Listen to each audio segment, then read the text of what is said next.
ठंड का मौसम शुरू होते ही अमेरिका और ब्रिटेन में कोरोना वायरस का नया वेरिएंट तेजी से फैल रहा है, जिसे XFG कहा जा रहा है और आम बोलचाल में इसे स्ट्रेटस वेरिएंट भी कहते हैं।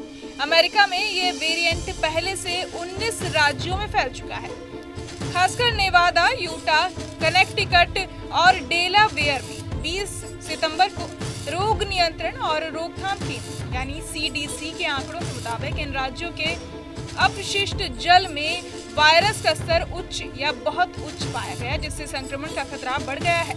ब्रिटेन में भी XFG और NB181 वेरिएंट, जिसे निम्बस कहा जाता है, के कारण कोविड-19 के मामले बढ़ गए हैं। ब्रिटेन की सरकार के अनुसार पिछले महीने जीनोमिक निगरानी में 35% मामलों में XFG 3, 28% को XFG, 11% को NB181, 7% को XFG 5 और 7% को XFG 341 के रूप में वर्गीकृत किया गया।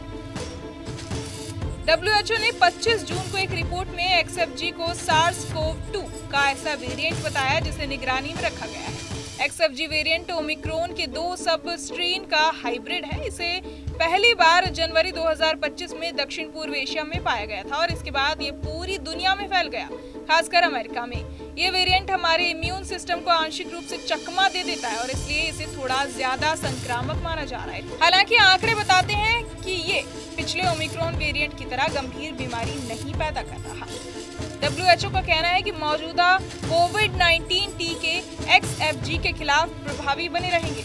XFG संक्रमण के लक्षण आमतौर पर ओमिक्रॉन और अन्य कोविड वेरिएंट्स जैसे ही हैं। इनमें गले में खराश, खांसी, नाक बंद होना या बहना, बुखार या ठंड लगना, सांस लेने में तकलीफ, थकान, सिर दर्द, मांसपेशियों में दर्द, मतली, उल्टी और दस्त शामिल हैं। विशेषज्ञों का कहना है कि अगर कोई हल्के लक्षण महसूस करे तो तुरंत डॉक्टर से संपर्क करना चाहिए और खुद को आइसोलेट कर लेना चाहिए। इसके अलावा मास्क पहनना, भीड़ भाड़ वाले स्थानों में सावधानी रखना और समय पर टीका लगवाना जरूरी है।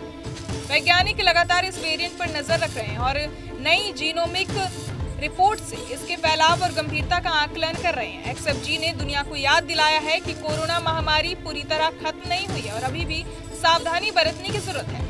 इस वेरिएंट के फैलाव को रोकने के लिए व्यक्तिगत सुरक्षा, टीकाकरण और स्वास्थ्य निर्देशों का पालन बेहद जरूरी है। खासकर वृद्ध और कमजोर प्रतिरोधक क्षमता वाले लोग सतर्क रहें।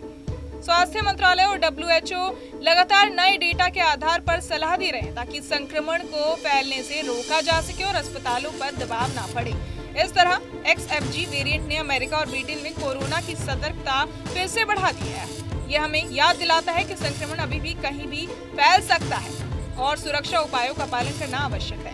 सतर्कता, स्वच्छता और टीकाकरण ही इस वेरिएंट के खिलाफ सबसे प्रभावी उपाय है और लोगों को अपनी और अपने परिवार की सुरक्षा के प्रति सजग रहना होगा।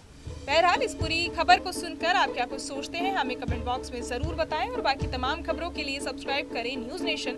सटीक और भरोसेमंद खबरें अब आपके मोबाइल पर। अभी डाउनलोड करें न्यूज नेशन ऐप, एंड्रॉइड और iOS पर उपलब्ध। जहाँ भक्ति है हर शब्द में, कथाओं में छुपे हैं दिव्य रहस्य और ज्योतिष देता है जीवन को दिशा। धर्म से जुड़ी हर बातों को जानने के लिए हमारे चैनल स्तुति को सब्सक्राइब करें। चैनल पर जाने के लिए इस लिंक पर क्लिक करें।